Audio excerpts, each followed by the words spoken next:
December 15, 1943. Prokhorovka, Soviet Union. The frozen mud crunched beneath Sergeant Klaus Weber's boots as he approached the disabled Panzer IV OSF. Its 75mm K40L48 gun pointing uselessly toward the gray December sky.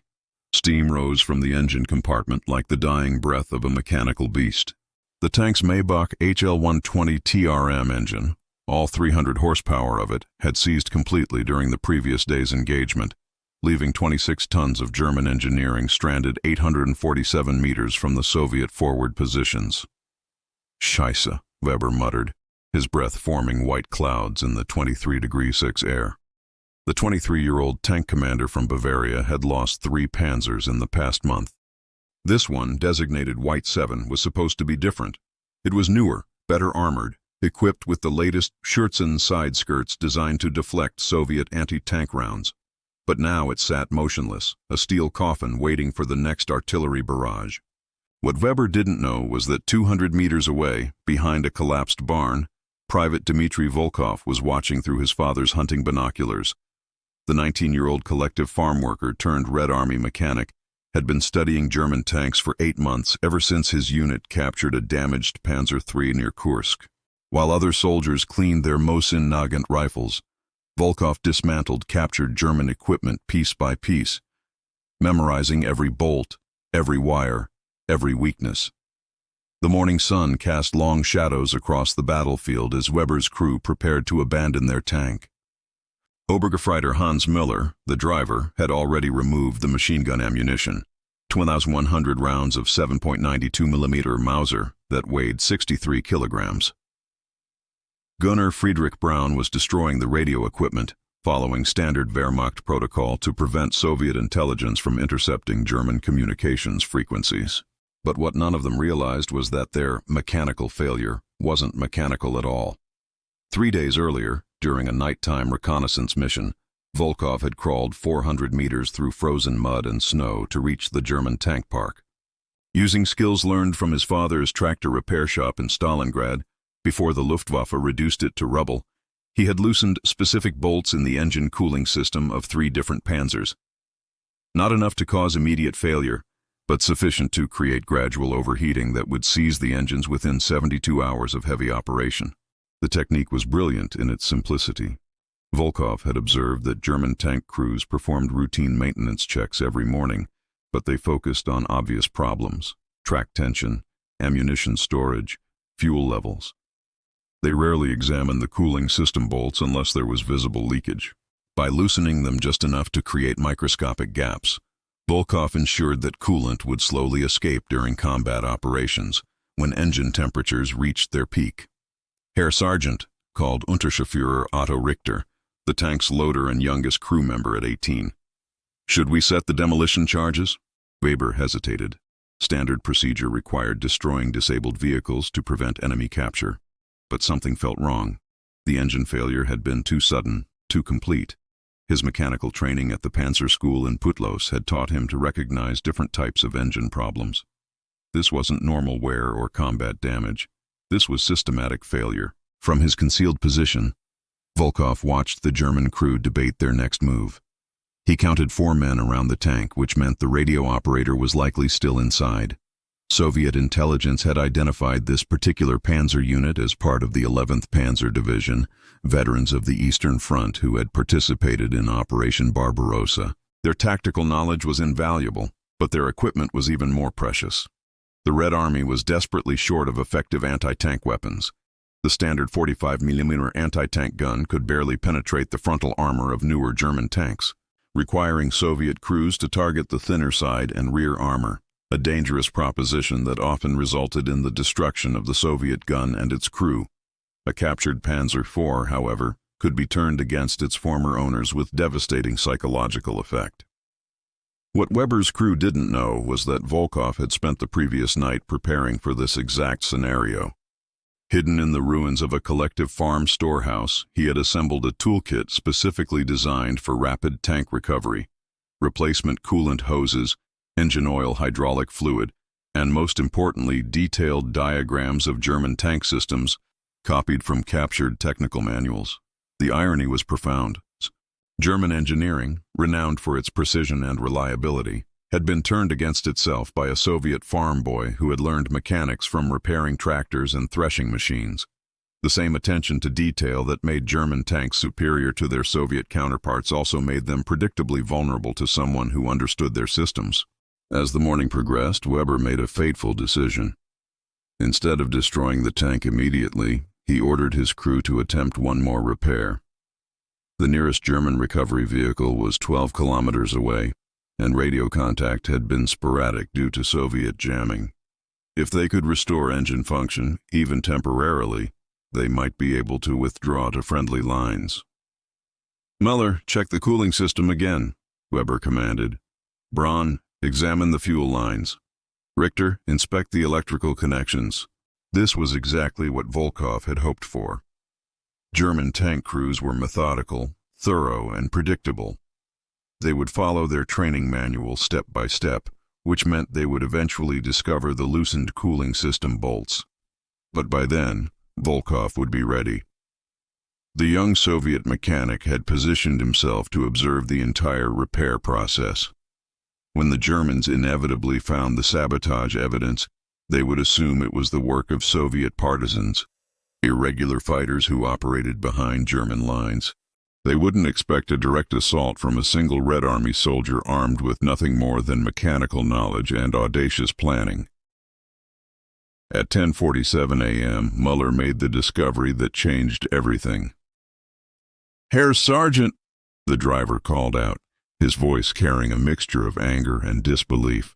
"The cooling system bolts have been deliberately loosened. This is sabotage." Weber felt his blood freeze. Sabotage meant enemy infiltration. Enemy infiltration meant they were being watched. And if they were being watched, they were probably about to be attacked. "How long to repair?" Weber demanded, scanning the surrounding terrain with new urgency. 20 minutes, maybe 30, Muller replied, already tightening the loosened bolts with his field toolkit. But what Weber didn't realize was that Volkov had anticipated this exact timeline. The Soviet mechanic had spent weeks studying German repair procedures, timing how long different maintenance tasks required. He knew that cooling system repairs took approximately 25 minutes, during which the tank crew would be focused on mechanical work rather than perimeter security. More importantly, Volkov knew that German tank doctrine emphasized crew specialization. The commander focused on tactical decisions, the gunner maintained the main weapon, the driver handled mechanical issues, the loader managed ammunition, and the radio operator maintained communications. This division of labor was efficient during normal operations, but it created predictable blind spots during emergency repairs. At 11:15 a.m., as Muller completed the cooling system repairs and began the engine restart procedure, Volkov made his move. The Soviet mechanic had spent the previous night preparing a psychological warfare operation that would exploit German fears about partisan activity. Using techniques learned from his older brother, a Red Army sniper killed at Stalingrad, Volkov had positioned mirrors and metal fragments to create false muzzle flashes from multiple directions. When combined with carefully timed movements through the ruins, this would create the impression of a coordinated partisan attack involving 8-10 fighters. But the real genius of Volkov's plan wasn't the deception. It was the timing. German tank crews were trained to respond to partisan attacks by buttoning up their vehicles and using their superior firepower to suppress enemy positions. This was exactly what Weber's crew did when they spotted the first muzzle flash from the collapsed barn. Within seconds, all 5 crew members were inside the Panzer, hatches sealed, preparing to engage multiple enemy positions. What they didn't know was that Volkov had spent the previous hour placing small explosive charges, improvised devices made from captured German grenades, at specific points around their position. Not enough to destroy the tank, but sufficient to create the sound and smoke effects of incoming mortar fire. The psychological impact was immediate and devastating. "Scheisse, we're surrounded," Richter shouted over the intercom as explosions erupted around the tank. Weber's tactical training took over. Surrounded by superior numbers, with limited ammunition and no support, standard doctrine required immediate withdrawal. But the engine was still warming up, and the transmission needed at least 3 more minutes to reach operational temperature. Those 3 minutes would determine the fate of White 7. From his concealed position 150 meters away, Volkov watched the German tank's turret traverse left and right, searching for targets that didn't exist. The 75mm main gun fired twice, sending high explosive shells into empty ruins. The coaxial MG-34 machine gun chattered continuously, spraying 7.92mm rounds at shadows and reflections, but what the Germans couldn't see was Volkov's final preparation. During the night, the Soviet mechanic had connected a series of tripwires to small charges placed along the most likely withdrawal route.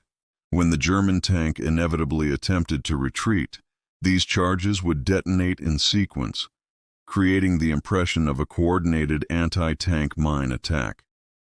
The explosions wouldn't damage the Panzer significantly, but they would force the crew to abandon their vehicle and flee on foot. At 11:23 a.m., Weber made the decision that sealed his fate. "Muller, reverse course, head for the tree line." The Panzer IV lurched backward, its Maybach engine roaring at full power. The 26-ton vehicle crushed frozen earth and scattered debris as it accelerated toward what Weber believed was safety. The first tripwire detonated when the tank was 50 meters from its original position. The explosion, directly beneath the left track, created a shower of dirt and metal fragments that rattled against the tank's armor like deadly hail. "Minen!" Muller screamed, instinctively jerking the steering controls. The second explosion followed 3 seconds later, this time on the right side, then the third, fourth, and fifth, creating a corridor of fire and smoke that seemed to stretch endlessly ahead. To Weber and his crew, trapped inside their steel box with limited visibility, it appeared they had driven into a carefully prepared killing field. The sound of explosions, magnified by the tank's enclosed space, was deafening. The smell of cordite and burning metal filled the crew compartment, but the most terrifying aspect was the systematic nature of the attack. Each explosion was precisely timed, perfectly positioned, suggesting an enemy force with detailed knowledge of German tactics and equipment. This wasn't random partisan harassment. This was professional military planning. At 11:26 a.m., Weber made the decision that would haunt him for the rest of his life. Abandoned tank, emergency evacuation. The crew of White 7 bailed out through the commander's hatch, leaving behind their Panzer IV with its engine running, ammunition loaded, and fuel tanks 3/4 full. They fled on foot toward German lines, convinced they had barely escaped annihilation by a superior enemy force. What they had actually escaped was the brilliant improvisation of a single Soviet mechanic armed with mechanical knowledge, psychological insight, and unshakable determination. Volkov waited 30 minutes before approaching the abandoned tank. His hands shook as he climbed onto the commander's cupola, not from fear, but from the realization of what he had accomplished. A 19-year-old farm boy had just captured 26 tons of German engineering through nothing more than mechanical sabotage and psychological warfare. But the real significance of Volkov's achievement wouldn't become apparent until later that day. The captured Panzer IV was quickly moved to a concealed position and examined by Soviet technical specialists. What they discovered revolutionized Red Army anti-tank tactics for the remainder of the war. The tank's armor composition, internal layout, ammunition storage, and mechanical systems provided invaluable intelligence that was immediately distributed to Soviet tank crews across the entire Eastern Front. More importantly, Volkov's sabotage technique was systematized and taught to Red Army reconnaissance units. Within 6 weeks, similar operations had disabled 47 German tanks across 3 different army groups. The psychological impact on German tank crews was profound. They began to suspect mechanical sabotage in every engine failure, leading to excessive maintenance procedures that reduced operational readiness by an estimated 15%. The economic impact was equally significant. Each disabled German tank required recovery operations that consumed fuel, spare parts, and personnel that could have been used for offensive operations. Conservative estimates suggest that Volkov's technique, when applied systematically, cost the German war effort approximately 2.3 million Reichsmarks in 1943 currency, equivalent to roughly $23 million in today's purchasing power. But perhaps most importantly, the captured Panzer IV became the foundation for Soviet tank development programs that continued long after the war ended. Technical innovations observed in German engineering influenced the design of the T-54, T-55, and subsequent Soviet tank generations that dominated armored warfare for decades. The strategic implications were staggering. A single act of mechanical sabotage by an untrained farm boy had cascading effects that influenced tank design, military doctrine, and geopolitical balance throughout the Cold War era.